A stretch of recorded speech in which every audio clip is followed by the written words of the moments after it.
America का Pennsylvania, तारीख 2 सितंबर 2023। Highway police एक गाड़ी को रोकती है। तलाशी में मोजों के बीच छिपे कुछ कार्डबोर्ड के डिब्बे मिलते हैं। इन डिब्बों के अंदर 65 एडवांस पिस्टल बरामद होते हैं। पुलिस को लगा कि उन्होंने एक आम हथियार तस्कर को पकड़ लिया है, लेकिन जांच शुरू हुई तो पुलिस भी सन्न रह जाती है। इस गिरफ्तारी के तार कनाडा के इतिहास की सबसे बड़ी डकैती से जुड़े थे। क्या 160 करोड़ रुपए से ज्यादा का सोना सिर्फ एक फर्जी पर्ची के दम पर उड़ाया जा सकता है?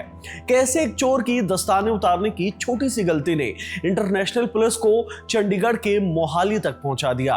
और आखिर क्यों 400 किलो सोने की चोरी के आरोपी आज भी जेल से बाहर खुले में घूम रहे हैं? सब कुछ जानते हैं इस वीडियो में। हेलो, मैं हिमांशु हूं और आप देख रहे हैं खबर गांव। 14 जनवरी 2025 कनाडा की सरकार ने भारत सरकार से सिमरनप्रीत पनेसर नाम के एक बंदे के एक्स्ट्राडिशन की मांग की है। कनाडा की सरकार के मुताबिक सिमरनप्रीत कनाडा के इतिहास में हुए सबसे बड़ी चोरी का मुख्य आरोपी है। कौन है सिमरनप्रीत पनेसर? सिमरनप्रीत चंडीगढ़ के मोहाली इलाके के सेक्टर 79 का रहने वाला है। वो पहले टोरंटो में एयर कनाडा के लिए सुपरवाइजर का काम किया करता था, लेकिन करीब साल भर पहले काम छोड़कर वापस भारत आ गया। अब अपनी पत्नी के साथ मोहाली में किराए के मकान पर रहता है। उसकी पत्नी पंजाबी एंटरटेनमेंट इंडस्ट्री की उभरती हुई कलाकार हैं। नाम है प्रीति पनेसर। एक्टर, सिंगर हैं। पूर्व मिस इंडिया युगांडा भी रह चुकी हैं। फरवरी 2024 में ईडी की टीम ने सिमरनप्रीत के घर पर रेड भी मारी थी, हवाला के मामले में। कनाडा में हुए 400 किलो सोने की चोरी के मामले में ईडी को शक है कि सिमरन ने चोरी के पैसे हवाला के जरिए भारत मंगाए थे, म्यूजिक इंडस्ट्री के जरिए। और अब कनाडा की पुलिस सिमरन की मांग कर रही है। सिमरन का एक्स्ट्राडिशन होगा या नहीं अभी तो नहीं पता, लेकिन आपको कनाडा के इतिहास की सबसे बड़ी चोरी की कहानी सुना देते हैं। स्विट्जरलैंड की एक गोल्ड रिफाइनरी कंपनी है वेलकैम्बी स्विस। उसे 24 कैरेट प्योर गोल्ड के 6600 गोल्ड बार कनाडा के टीडी बैंक भेजने थे। कुल मिलाकर 415 किलो प्योर सोना। इसके लिए उसने एक सिक्योरिटी कंपनी ब्रिंक्स को इसका काम सौंपा। ब्रिंक्स के पास ठीक ऐसा ही एक और काम आया हुआ था। स्विट्जरलैंड के रेफिसन बैंक $2.5 मिलियन कनाडा की Vancouver Boolean and currency exchange को भेजना चाहता था। ब्रिंक्स ने दोनों काम उठा लिए, एक कंबाइन कार्गो बनाया और एयर कनाडा से भेज दिया टोरंटो। 17 अप्रैल 2023 की सुबह 2:56 पर एयर कनाडा की फ्लाइट 881 टोरंटो के पियर्सन एयरपोर्ट पर लैंड की। सोने और कैश वाले कार्गो को सुरक्षित बाहर निकाल लिया जाता है और फिर उसे एयर कनाडा के वेयरहाउस में रख दिया जाता है। शाम 6:23 पर इस कार्गो को लेने एक ट्रक आता है। ड्राइवर एयरवे बिल दिखाता है, पर्ची साइन करता है, फिर 7:27 पर कार्गो उठाकर ट्रक में लोड कर देता है और 3 मिनट के अंदर वहां से रवाना हो जाता है। लेकिन 2 घंटे बाद करीब 9:30 बजे ब्रिंक सिक्योरिटी कंपनी का ट्रक वेयरहाउस में आता है। वो भी एयरवे बिल दिखाता है और अपने कार्गो की मांग करता है, लेकिन कार्गो तो था ही नहीं। उसे एक दूसरा ट्रक पहले ही ले जा चुका था। हंगामा मच जाता है। 414 किलो प्योर सोना और $2.5 मिलियन पार कर दिए गए थे, वो भी एयरपोर्ट जैसी कड़ी सिक्योरिटी वाली जगह से। शुरुआत में इंटरनल जांच की जाती है। पता चलता है कि पहला ट्रक जो एयरवे बिल दिखाया था वो फर्जी था। वो बिल एक दिन पहले ही उठाए जा चुके सी फूड वाले कंसाइनमेंट का बिल था, जिसमें उस ड्राइवर ने सोने वाले कंसाइनमेंट का बिल नंबर डालकर स्टाफ को ठग लिया था और 415 किलो सोना लेकर फरार हो गया था।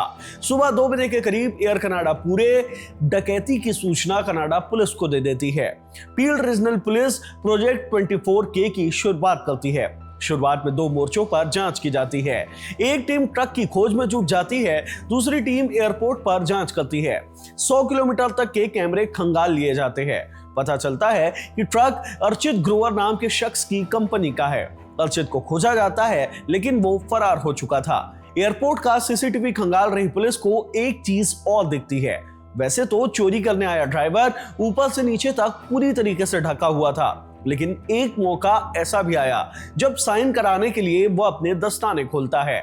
वहां पर्ची पर वो अपना फिंगरप्रिंट छोड़ जाता है। पुलिस उस पर्ची को खोज निकालती है और फिर उसी फिंगरप्रिंट के जरिए मैकलीन की पहचान हो जाती है। इस फिंगरप्रिंट के चलते ही अमेरिका में उसे कनाडा के सबसे बड़े चोरी के ड्राइवर के तौर पर पहचान दिया जाता है। दूसरी तरफ पुलिस एयरपोर्ट पर जांच शुरू करती है। एयरपोर्ट पर मौका वारदात दिखाने लेकर जाता है सिमरनप्रीत पनेसर। वही एयर कनाडा का सुपरवाइजर होता है। उसी के पास इतना पावर होता है कि किसी कीमती कार्गो की जांच कर सके। पुलिस उससे बात करती है तो पुलिस को उसकी हरकत संदेहास्पद लगती है। पुलिस से बातचीत के दौरान सिमरन पसीने से लथपथ हो चुका था और घबराया हुआ होता है। पुलिस को उसी वक्त उस पर शक हो जाता है। सिमरनप्रीत पर शक करने का एक कारण यह भी होता है कि किसी ने उस ड्राइवर को फर्जी एयरवे बिल निकाल कर दिया था, वो भी एयरलाइन कंपनी के प्रिंटर से छपा हुआ, और उसे सोने वाले कंसाइनमेंट का सही बिल नंबर भी मुहैया कराया जाता है। इससे पुलिस को शक हो जाता है कि हो ना हो इस पूरी चोरी में अंदर का ही कोई आदमी इन्वॉल्व्ड है। लेकिन पुलिस उस वक्त सिमरनप्रीत को गिरफ्तार नहीं करती है। पुलिस को लगता है कि अगर वो सिमरन को गिरफ्तार कर लेगी तो उसके बाकी के साथी सतर्क हो जाएंगे या फिर कहीं छिप जाएंगे। बस कनाडा पुलिस की यही सबसे बड़ी गलती होती है। जांच आगे बढ़ती है। करीब 2 हफ्ते बाद मई 2023 को ट्रक का मालिक अर्चित ग्रोवर सरेंडर कर देता है और फिर एक के बाद एक सारे तार जुड़ते जाते हैं। अर्चित ग्रोवर नाम लेता है अपने चचेरे भाई अमित जलोटा का। जांच में पता चलता है कि अमित ने ही चोरी के सोने को ठिकाने लगाया है। अली राजा नाम के एक ज्वेलर की मदद से अली राजा के ज्वेलरी शॉप पर रेड मारी जाती है। वहां से 24 कैरेट प्योर सोने के बने 6 कंगन बरामद किए जाते हैं। आरोप लगाया जाता है कि ये वही चोरी वाले सोने से बने कंगन है। यह भी आरोप लगाया जाता है कि अमित जलोटा ने अली राजा की मदद से ही उसी की रिफाइनरी में पूरे सोने को पिघलाया था। हालांकि सीबीसी न्यूज को दिए इंटरव्यू में अली राजा ने सारे आरोपों से इनकार कर दिया था। अली राजा कहता है कि मेरी रिफाइनरी इतनी बड़ी है ही नहीं कि उसमें इतने सारे सोने को पिघलाया जा सके। अली राजा यह भी कहता है कि अमित जलोटा उसका सिर्फ एक कस्टमर है और कोई रिश्ता नहीं है। लेकिन पुलिस जांच करती है। फोन कॉल्स और चैट्स की पड़ताल की जाती है तो सारे कनेक्शन और खुलते जाते हैं। पुलिस पाती है कि सारे चैट्स में एक नाम बार बार आ रहा है, टॉप डॉग। पूछताछ करती है तो पता चलता है कि अरसलान चौधरी नाम के बंदे का ये कोड नेम है जो इस पूरे चोरी का मास्टरमाइंड होता है। वो सारे बंदों से कनेक्टेड होता है। चोरी के बाद 700 से भी ज्यादा बार इन लोगों से बात कर चुका होता है। पुलिस अरसलान के मिसिसॉग के घर पर रेड मारती है जहां सोने कई सारे स्लिप्स और पर्चियां बरामद होती है। पुलिस को शक होता है कि ये सारी पर्चियां सोने की बिक्री और पैसों के बंटवारी की है। इसमें एक पर्ची दुबई के नाम की भी होती है जिसके सामने $2,20,000 लिखा होता है। कनाडा पुलिस को शक है कि अरसलान ने ये सारे पैसे हवाला के जरिए दुबई भेज दिए हैं और वहीं छिपा हुआ है। इसके अलावा पुलिस परमपाल सिद्धू नाम के एक और बंदे को अरेस्ट करती है जो कि एयर कनाडा में ही काम करता था। पता चलता है कि परमपाल सिद्धू ने ही इस पूरी चोरी में सोने वाले कंसाइनमेंट की पहचान करने से लेकर फर्जी एयरवे बिल बनाने तक सारे काम में सिमरनप्रीत पनेसर की मदद की थी। लेकिन सिमरनप्रीत पनेसर अब गायब हो चुका था। करीब 5 महीने बाद पेंसिल्वेनिया पुलिस मैकलीन को अवैध हथियारों के साथ गिरफ्तार कर लेती है। प्रसाद परलिंगम और अम्मा चौधरी का नाम सामने आता है। इन दोनों ने मैकलीन को कनाडा बॉर्डर पार कर अमेरिका में घुसने में मदद की थी। प्रसाद ने तो न्यूयॉर्क में मैकलीन से मिलकर उसे पैसे भी दिए थे ताकि वो अवैध हथियार खरीद सके और कनाडा में इसका धंधा कर सके। एक के बाद एक इस चोरी में शामिल सभी 9 लोगों के नाम सामने आ चुके थे। Duranto King McLean, Simranpreet Panesar, Parampal Sidhu, Archit Grover, Amit Jalota, Arsalan Chaudhry, Ali Raja, Amma Chaudhary और प्रसाद परलिंगम। लेकिन अरसलान और सिमरन अब भी कनाडा की पुलिस के गिरफ्त से बाहर थे। लेकिन यह हुआ कैसे सामने रहते हुए सिमरनप्रीत को कनाडा पुलिस पकड़ नहीं पाई। प्रोजेक्ट 24K की रिपोर्ट में लिखा हुआ है कि जब सिमरन पुलिस ऑफिसर्स को एरिया दिखा रहा था तब वो बीमार सा लग रहा था। वो घबराया हुआ था, उसे पसीना आ रहा था। ये अजीब था। सिर्फ सिमरन ही एयरपोर्ट पर आने वाली कीमती सामानों की तलाशी ले सकता था। चोरी के एक दिन बाद सिमरन ने अपने साथ काम करने वाले एक शख्स को मैसेज भी किया था कि मैं कुछ दिनों के लिए इससे दूर रहने के लिए इंडिया जा रहा हूं। कनाडा पुलिस को पता था कि सिमरन कनाडा छोड़ने वाला है, लेकिन पुलिस को शक था कि अगर शुरुआत में ही उसे गिरफ्तार कर लिया गया तो बाकी सारे सतर्क हो जाएंगे। इसलिए पुलिस ने उसे शुरुआत में गिरफ्तार नहीं किया।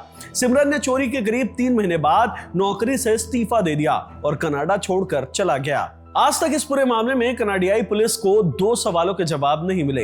पहला, चोरी किए गए सोने में पुलिस को सिर्फ $90 मिलियन का ही सोना मिला है, बाकी का $20 मिलियन का सोना कहां गया पता नहीं उन्हें।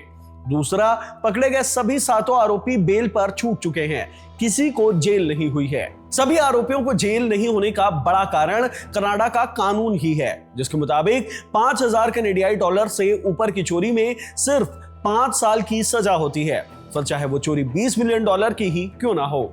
यानी भले ही कनाडियाई पुलिस ने ये सबसे बड़ी चोरी सॉल्व कर ली हो, लेकिन चोर अब भी विन विन सिचुएशन में है, क्योंकि ना ही पुलिस को सोना मिला है और ना ही आरोपियों को सजा। सिमरनप्रीत को अब तक कोर्ट के सामने पेश तक नहीं किया गया, लेकिन मैक्सीन की किस्मत थोड़ी खराब है। वो अवैध हथियारों के साथ अमेरिका में पकड़ा गया है, जहां उसे 35 साल तक की जेल हो सकती है। हालांकि टॉप डॉग यानी अरसलान चौधरी का भी अभी क्या होगा ये पता नहीं, क्योंकि 12 जनवरी 2026 को ही कनाडा पुलिस ने पुष्टि की है कि उन्होंने अरसलान को पियर्सन एयरपोर्ट से गिरफ्तार कर लिया है। हालांकि भले ही सिमरनप्रीत पनेसर कनाडा की पुलिस के गिरफ्त से बाहर है, लेकिन भारत में भी उसकी परेशानी कोई कम नहीं है। ईडी को शक है कि सिमरन ने करीब 8 करोड़ रुपए का हवाला किया है कनाडा से, जो पैसे उसकी entertainment company messrs star makers entertainment में ट्रांसफर कर दिए गए हैं। इस कंपनी में उसकी पत्नी भी एक हिस्सेदार है। तो यह है कनाडा में हुई सबसे बड़ी सोने की चोरी की पूरी कहानी, जिसका सबसे बड़ा आरोपी आज भी मोहाली में मौजूद है।